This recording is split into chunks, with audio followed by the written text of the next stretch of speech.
Can you be good without God? Let's find out. Absolutely astounding.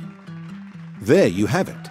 Undeniable proof that you can be good without believing in God. But wait, the question isn't, can you be good without believing in God?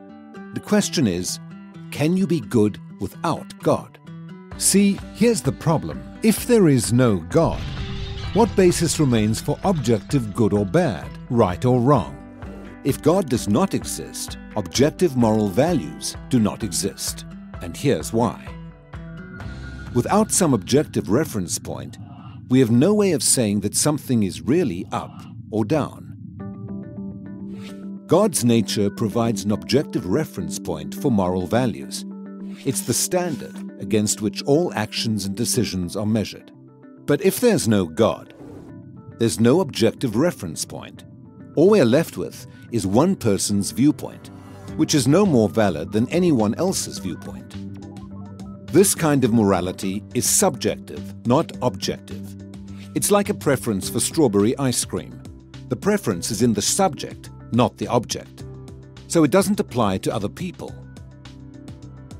In the same way, subjective morality applies only to the subject. It's not valid or binding for anyone else. So, in a world without God, there can be no evil and no good, nothing but blind, pitiless indifference. God has expressed His moral nature to us as commands.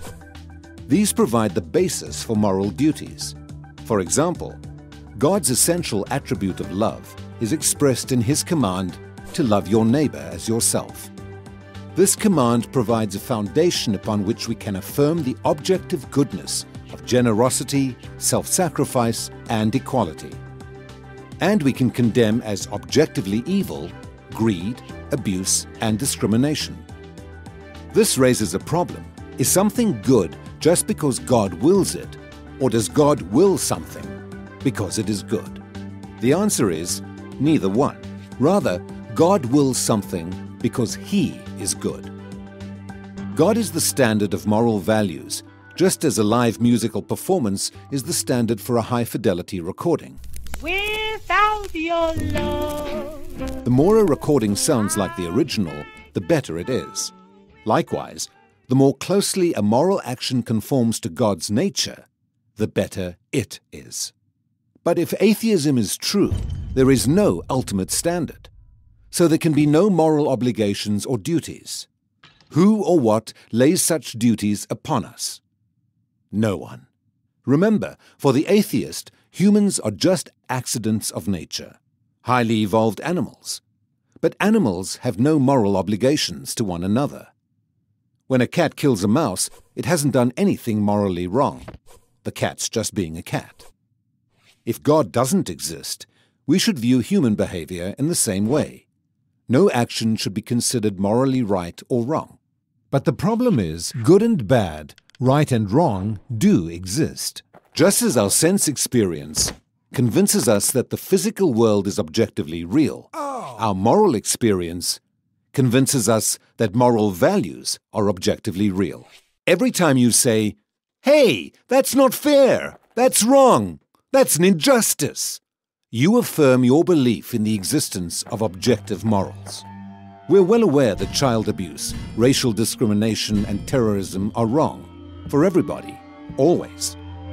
Is this just a personal preference or opinion? No. The man who says that it is morally acceptable to rape little children is just as mistaken as the man who says 2 + 2 = 5. What all this amounts to, then, is a moral argument for the existence of God.